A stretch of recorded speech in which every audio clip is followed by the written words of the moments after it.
Assalamualaikum warahmatullahi wabarakatuh.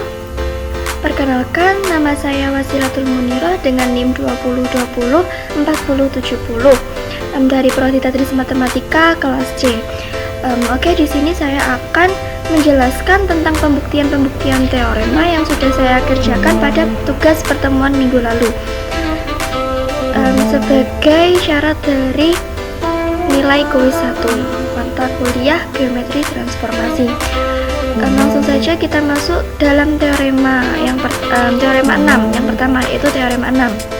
Teorema 6 ini berbunyi, untuk setiap pasangan titik yang berbeda, yaitu titik A dan titik B, ada fungsi koordinat, yaitu fungsi garis AB yang merupakan bilangan real, sehingga FA itu sama dengan 0 dan FB lebih dari 0.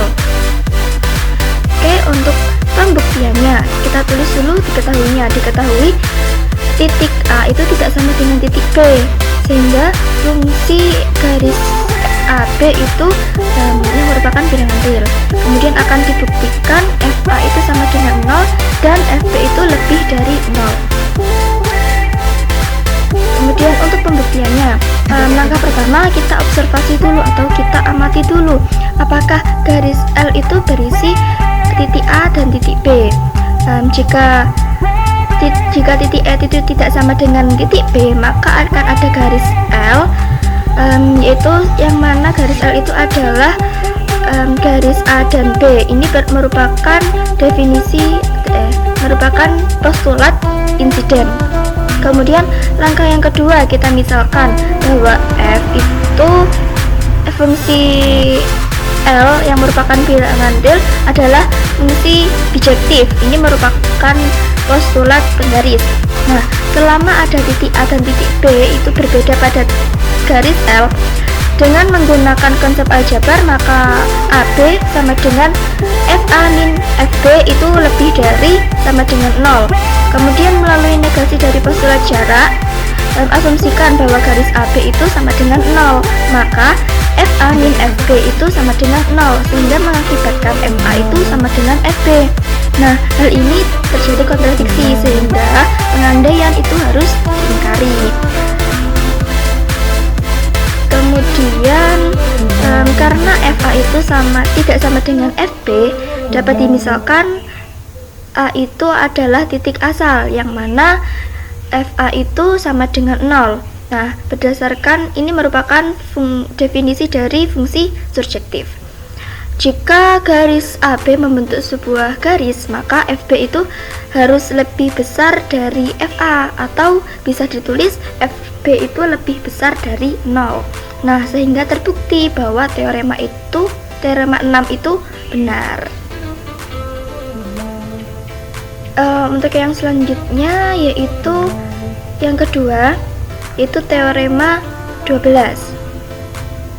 Teorema 12 ini berbunyi, misalkan titik A, B, dan C itu merupakan titik. Untuk yang selanjutnya, yang ketiga, yaitu kita buktikan kebenaran dari teorema 15. Teorema 15 ini berbunyi, misalkan A dan B itu adalah titik yang berbeda, maka segmen AB itu mempunyai titik tengah tunggal. Maaf, itu typo ya. Kemudian untuk pembuktiannya, diketahui bahwa titik A itu berbeda dengan titik B.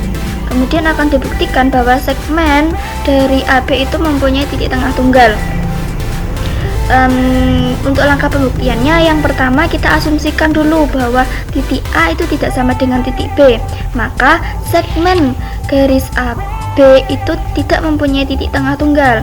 Nah, selama segmen AB itu elemen dari garis L, maka akan ada titik P elemen dari L yang terletak tepat di tengah segmen dari garis AB.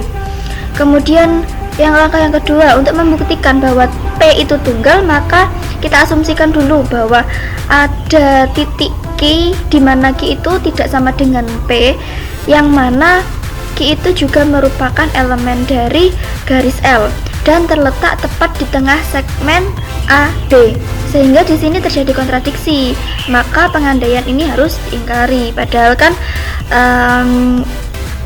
yang berada di tengah-tengah segmen AB itu ada satu titik yaitu titik P. Jika ada titik lain yaitu titik Q, maka akan mengakibatkan Q itu sama dengan P, sehingga kan terjadi kontradiksi.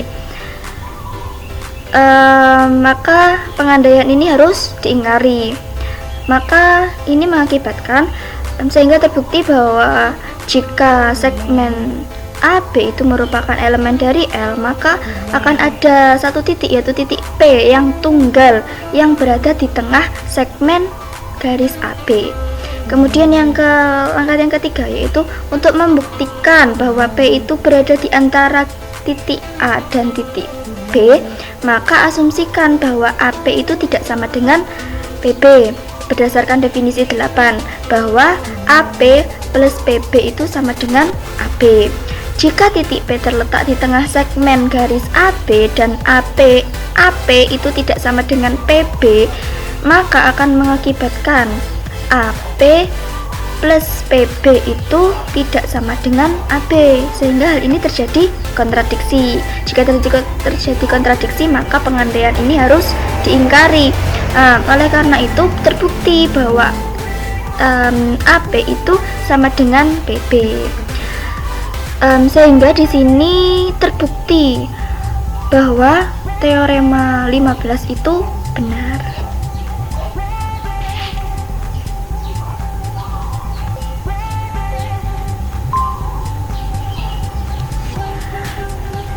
Oke, itu saja yang dapat saya sampaikan mengenai pembuktian dari teorema yang sudah saya kerjakan pada pertemuan tugas minggu lalu. Terima kasih. Allahumma fiqil aqwami tarik. Wassalamualaikum warahmatullahi wabarakatuh. Yang berbeda pada garis L, dan misalkan pula fungsi garis L yang merupakan bilangan real itu adalah fungsi koordinat L, maka A, C, B jika dan hanya jika FC itu diantara FA dan FB. Oke, langsung saja masuk ke dalam pembuktiannya. Pertama kita tulis, diketahui bahwa titik A itu tidak sama dengan titik B dan juga tidak sama dengan titik C pada garis L, dengan F, L itu yang merupakan bilangan real. Kemudian akan dibuktikan bahwa A, C, B jika dan hanya jika FC itu diantara FA dan FB. Kemudian untuk pembuktiannya, langkah pertama, berdasarkan definisi 8 itu asumsikan bahwa titik C itu diantara titik A dan juga titik B, sehingga dapat ditulis A, C, B, maka FA, FC, dan FB. Nah, kemudian berdasarkan postulat penggaris yang mana FA, FC plus FC min FB itu sama dengan FA min FB. Misalkan A itu sama dengan FA min FC itu tidak sama dengan 0, dan F dan B itu sama dengan FC min FB itu tidak sama dengan 0. Nah, jika A dan B itu bertanda sama yaitu positif, maka akan mengakibatkan FA lebih besar dari FC dan lebih besar dari FB. Nah, kemudian jika A dan B itu bertanda sama yaitu negatif, maka FA kurang dari FC kurang dari FB. Nah, di sini menurut postulat penggaris dan definisi 8, maka terbukti bahwa jika A, C, B, jika dan hanya jika FC itu berada di antara FA dan FB, sehingga terbukti bahwa teorema 12 ini benar. Untuk yang selanjutnya, yang ketiga, yaitu kita buktikan kebenaran dari teorema 15.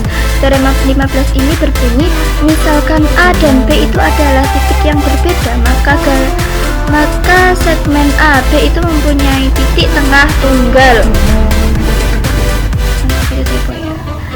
Kemudian untuk pembuktiannya, diketahui bahwa titik A itu berbeda dengan titik B. Kemudian akan dibuktikan bahwa segmen dari AB itu mempunyai titik tengah tunggal. Untuk langkah pembuktiannya, yang pertama kita asumsikan dulu bahwa titik A itu tidak sama dengan titik B, maka segmen garis AB itu tidak mempunyai titik tengah tunggal. Nah, selama segmen AB itu elemen dari garis L, maka akan ada titik P elemen dari L yang terletak tepat di tengah segmen dari garis AB.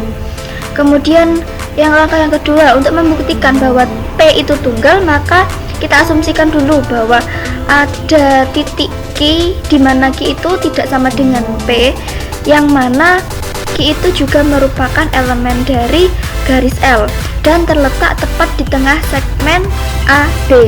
Sehingga di sini terjadi kontradiksi, maka pengandaian ini harus diingkari. Padahal kan yang berada di tengah-tengah segmen AB itu ada satu titik yaitu titik P. Jika ada titik lain yaitu titik Q, maka akan mengakibatkan Q itu sama dengan P, sehingga kan terjadi kontradiksi. Maka pengandaian ini harus diingkari. Maka ini mengakibatkan sehingga terbukti bahwa jika segmen AB itu merupakan elemen dari L, maka akan ada satu titik yaitu titik P yang tunggal yang berada di tengah segmen garis AB. Kemudian langkah yang ketiga yaitu untuk membuktikan bahwa P itu berada di antara titik A dan titik B, maka asumsikan bahwa AP itu tidak sama dengan PB berdasarkan definisi 8, bahwa AP plus PB itu sama dengan AB. Jika titik P terletak di tengah segmen garis AB dan AP itu tidak sama dengan PB, maka akan mengakibatkan AP plus PB itu tidak sama dengan AB, sehingga hal ini terjadi kontradiksi. Jika terjadi kontradiksi, maka pengandaian ini harus diingkari. Oleh karena itu terbukti bahwa AP itu sama dengan PB.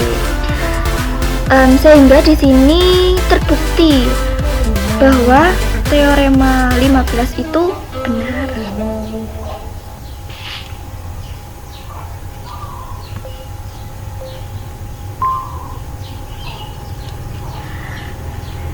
Oke, itu saja yang dapat saya sampaikan mengenai pembuktian dari teorema yang sudah saya kerjakan pada pertemuan tugas minggu lalu. Terima kasih. Wassalamualaikum warahmatullahi wabarakatuh.